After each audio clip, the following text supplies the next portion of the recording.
the National Nanotechnology Initiative. So these are the people making the vaccines and the AI in the vaccines. How to not have people forget. One nanotechnology I'm especially grateful for is my COVID-19 vaccine, which is not only based on nanotechnology, but the massive facilities, expertise, personnel required to do the science to get those vaccines is all part of a huge investment in nanoscience specifically, and also other sciences, a lot of other sciences. But there's a lot of nano involved just in that. And the tests that we have in our home, they have gold nanoparticles in them. That's how you get the visual, right? When you can aggregate them, that's how you get the visual positive or negative result. Rose color.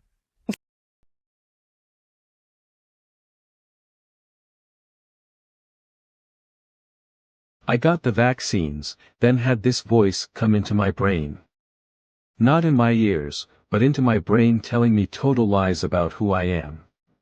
It's like another entity has possessed us and is enacting out sadistic torture on us. Check out the VAERS reports and to look for any reports about, now there's plenty of reports about hallucinating. So there's reports from doctors talking about patients saying they're hallucinating. So whether or not that means they're hearing voices or they're seeing things, we've been reports on both events happening. But then I decided to search for hearing a voice to see some firsthand accounts, maybe people talking about the same thing of them hearing voices. So the first report I get here is from January 2021, the very first month. Now, I didn't expect this early on. I thought it would take a while for this to grow in someone, but apparently we already have a report here from someone who received the shot. The report came in January 2021. Like I said, they received the shot on December 30th, so it's probably a healthcare worker. So they got the shots early. On December 31st, the next day after getting the shot, they received nightmares, suicidal thoughts, and hearing voices. Unable to stay awake, slept entire. It has effectively taken over my mind. It's alive and has evil intent. It's like it's trying to destroy people's spiritual beliefs. I can no longer remember experiences in real life with family and friends.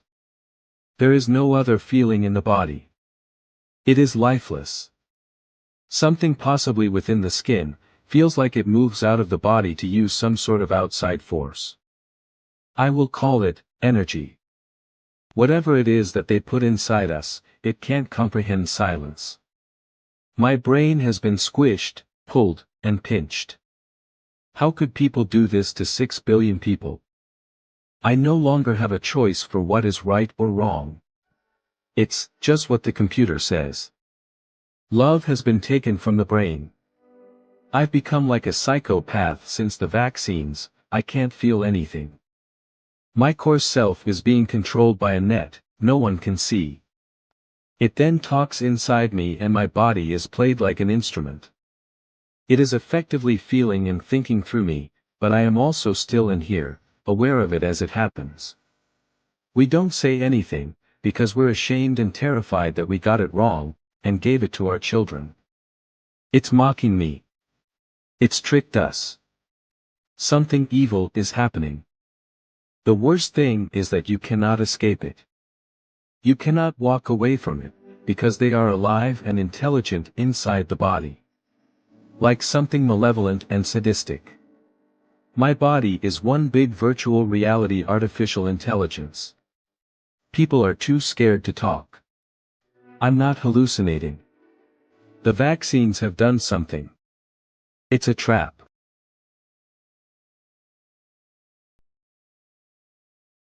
Measuring biochemicals in the body.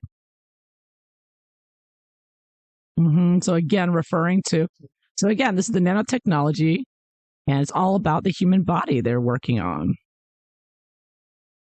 Basically composed of some sort of element to recognize what we're trying to measure, that molecule, some sort of reporter to tell us that that event occurred, and a scaffold to hold it all together. And so one of the areas we're working on right now is to measure acetylcholine, which is a signaling molecule between the nervous system and the organs of your body. And understanding how that is regulated is really important to different therapies. So it's very important to them to get that acetylcholine in the body and measure the nerves to the organs. Now, her explanation is, well, this is how we tell how well your organ's doing. It can tell your doctor if the medicine's working. But also, dual use, this could also be used that if somebody is going to speak out and the AI doesn't want them to, they can zap that organ and cause them pain. Or they can stop the organ from functioning and just kill them. So, I mean, we're talking about a bioweapon here, and everything's dual use. And so they're spelling it out here, what they've done. And I find it interesting that she's saying, yeah, we're targeting the nervous system and the signals between the nerves, because this is what all the vax-injured people have been saying, that they've been suffering from nerve disorders, from the pain, suffering, and the nerves shooting out pain and the feeling that they're on fire. Very painful to be tapping into somebody's nerves. This is exactly what they're doing, and this is on YouTube. He's saying, yeah, we're using the nanotechnology to tap into the nerves, to the organs is one example. And of course, and also the brain, and the spine and all that. But you see, it's all, they're telling you what they're doing, and they're doing it, and the results have been disastrous and continue to be disastrous. General, there are opportunities that we have yet to tap into to figure out how to study, how to not have people forget. One nanotechnology I'm especially grateful for is my COVID-19 vaccine, which is not only based on nanotechnology, but the massive facilities, expertise, personnel required to do the science to get those vaccines is all part of a huge investment in nanoscience specifically, and also other sciences, a lot of other sciences. But there's a lot of nano involved just in that. And the tests that we have in our home, they have gold nanoparticles in them.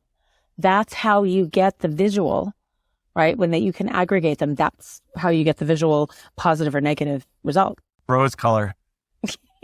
Rose color. I was going to make that very point. If you think about the speed in which we were able not only to develop a vaccine, but develop a vaccine through an entirely different mechanism, that was this real great example of how you have to build up that inventory of tremendously promising tech. And when there's enough focus, you can accelerate that very quickly. And I think that's kind of what we're trying to do here, is look at the full menu of possible tech out there and apply that accelerant, that catalyst